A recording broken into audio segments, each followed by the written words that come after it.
formation no ardi ko 3 FPT hokkimi formation kadi jaara fof neɗɗo yo ƴettu sababu Ndiaye directeur 3 FPT gonɗo Tamba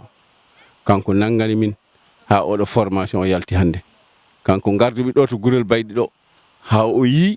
vraiment jardin o no wayni rewɓe ne tinni eɓe dari kono noon vraiment jardin o no wayni fewani o andi noon ɓe manque ko formation omo sikki soɓe jangguinama ɓe kollama no yarata ma ɓe jii hen koye mabɓe no fewi ko ɗum woni journée oɗo hande vraiment formation o yaari no foti yaarni monsieur le maire commune o ɗe jaramo par ce que ko kanko waɗi ɗum ɗo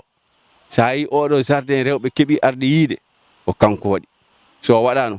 min jiyata jardin o no wayni saka min tawi jeeya hen ko fewani min goytanoɓe haɓe keeɓa ɗum noon omo jaara Allah ɗe jaramo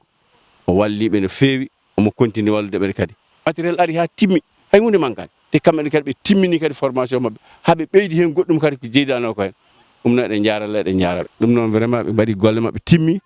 kamɓene kadi wonɓe ga ɓe mbiya kamɓene kadi yoɓe tinno ɓe janggano ɓe mballa ɗumen ha gueɗe peewa ko nden yarata yeeso ko weltare tan e formation mo min mbaɗa ɗo mo yettani Allah noon yettata sababu miɗen jetti Allah miɗen jetti maire amen sabu ko maire amen waɗi hamen keeɓi tomin keeɓi ɗo jibba ari ɗo kanko ne amen jettamo gati ko kanko woni sababude oɗo formation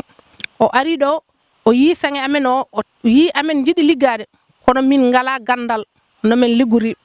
amen jogi pellital liggade kono min ngala gandal no men liggori o yehi o bokkodiri min e oɗo projet ene waɗa min formation comme no bali mbaɗirte eno awirte eno lorirte eno pépiniére waɗirte gati baliji ɗi min mbaɗanno ɗi ɗum ene ayini sange amen kadi min keɓata hen ko nafoore amen miɗen jaara Allah amen jaaraɓe amen jiɗi kadi formation ngaji goɗɗi gati sardin o ene waɗi leɗɗe jibinoje amen jogui hen mango amen jogui hen limon amen jogui papaye banana en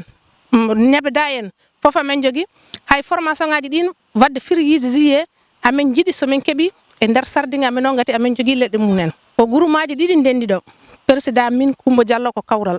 Coumba Thiam président ɓamtare ko président ji ɗiɗi ndendin ɗo groupe-maji muɗum mbaɗi formation 25 personnes waɗi ɗo formation kono minen wonɓe sange ɗo ɓe min goni temedɗiɗo neɗɗo fawɗo min goni temedɗiɗo neɗɗo fawɓe minen waɗaɓe formé ɓe noon so Allah jaaɓi heddiɓe ɓe mbaɗaka ɓe mamen jangguin ɓen e nder sange amen he ha wawa